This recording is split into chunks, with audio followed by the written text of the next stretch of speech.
Welcome back, everybody, to another edition of TalkingWithHeroes.com talk show program.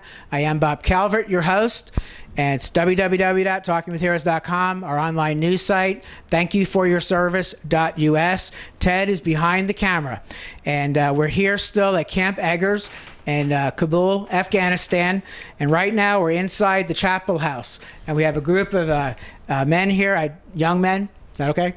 The amount of years of service to me are astounding in one room, and so you'll hear that as we talk to each one of them. So if you could start out, introduce yourself, where you're from, and how long you served. RP3 Jimmy Deskins. I'm from Florida. I served for 3 years. Okay. And what do you do here? I just assist the chaplains, set up for services. They go on missions, and we provide security for them. And Missions would be like going to other outposts, forward operating bases, or? Yes, provide services for them. Okay. So. Okay, and are you getting care packages here okay, and what does it mean to you?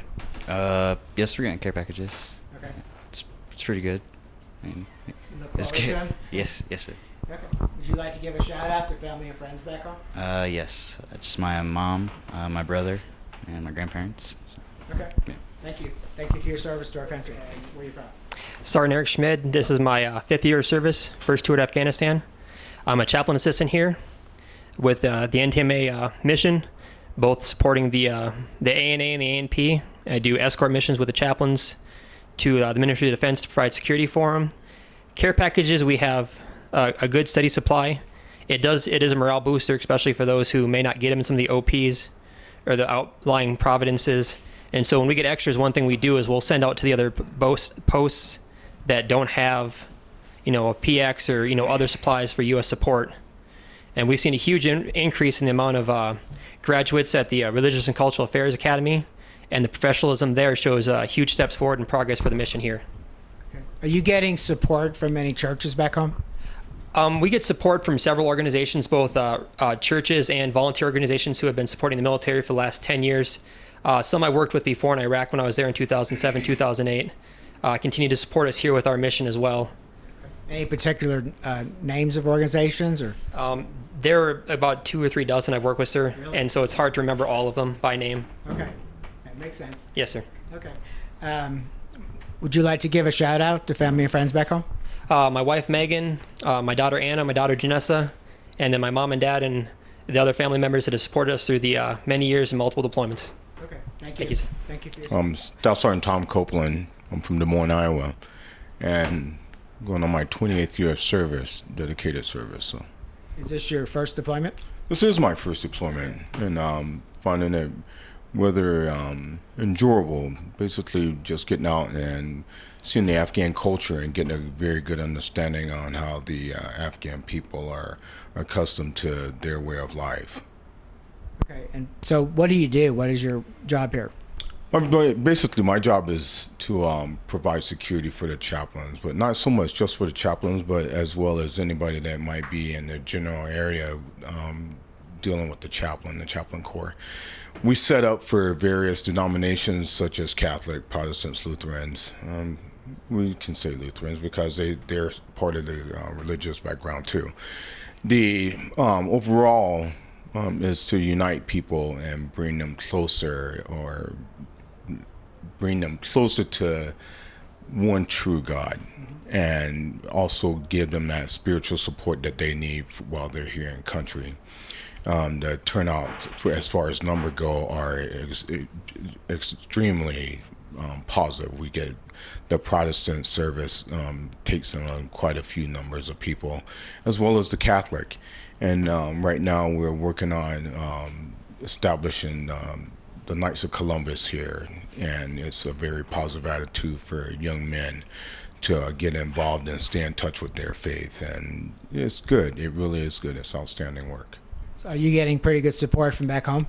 Oh, most definitely. With the Knights of Columbus, we're, like I said, we're working that issue to establish actually 4 outposts we're looking at, and the Knights are definitely a positive attitude for spiritual growth for us. Excellent. Thank you. Look at the camera and give a shout out to some family and friends back home.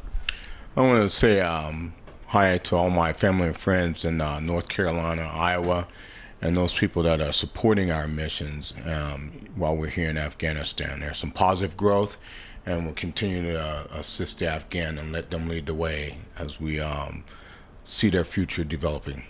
Thank you. Thank you for your many years of service to our country. MSgt Juan Hernandez. I'm from Georgetown, Texas, originally from Eagle Pass. I'm the NCOIC for the Chaplain Directorate here. I work with the Command Chaplain. Served 29 years, first deployment, and I kind of run a little small Chaplain Assistant team, and we support the cluster around this. Talk about what you do. I'm sure it involves services, prayer, Bible classes, all of it.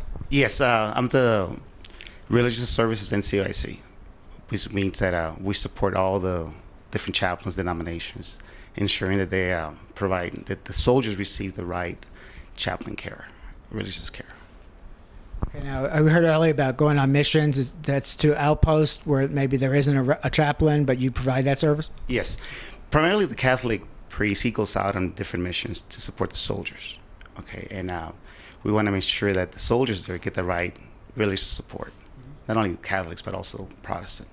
So basically, have a team of chaplains that we support the chaplains here, not only in providing security for them, but also providing the administrative side of it. So, okay.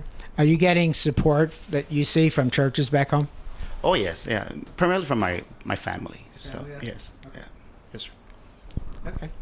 You're welcome to give a shout out to your family and friends back home. Oh sure, my wife Sgt Hernandez, she lives in Georgetown, Texas, and also to my son who's in the Air Force stationed in Korea. So In Korea. yeah. Great.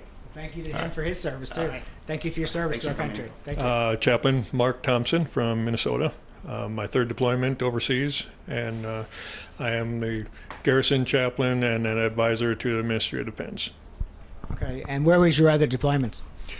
My first deployment was in Baghdad in '04, and my second one was in Balad, Iraq in '06. Okay. Talk about what you do. Here, as a Garrison Chaplain, we provide religious services, counseling, assistance around around Camp Eggers for any ministry needs there are. And as an advisor to the Ministry of Defense, we travel over and interact with the leadership in the Afghan National Army. Okay, now, were you a chaplain, a pastor at home before you went in the military, or? I was a pastor until about 2001, and then my deployment started, and I got out of the ministry at that point. Except you're still in ministry. Yeah, right here. Yeah. What led you to come into the military and with your ministry?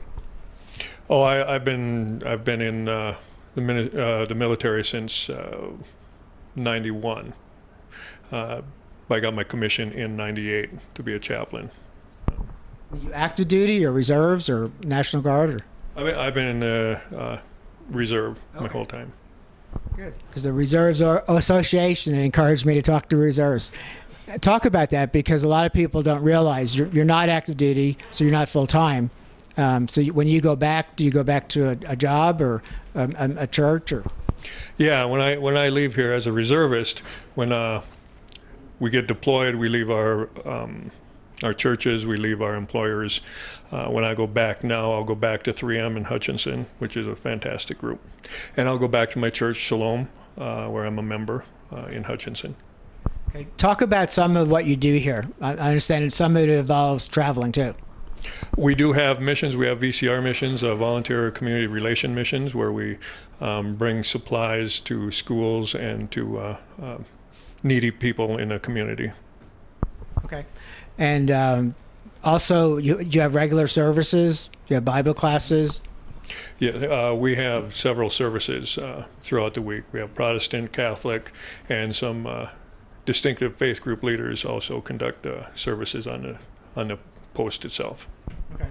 As a chaplain, support from people back home, for you all deployed, but also families back home, what would you say to ministry leaders back home and Christians overall? Well, I think the main thing is the military does take care of us fairly well here. They feed us, they give us a place to sleep.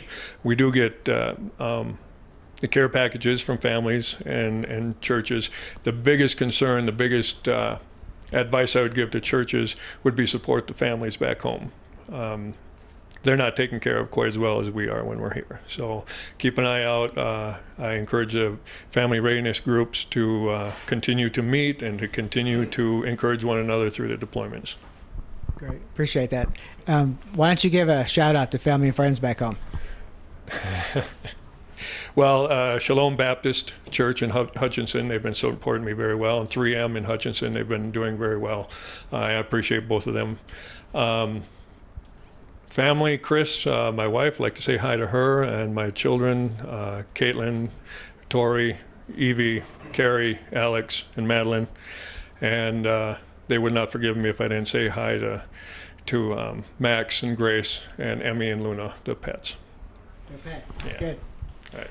Thank you very much. Thank you Thank for you. your service. God bless you.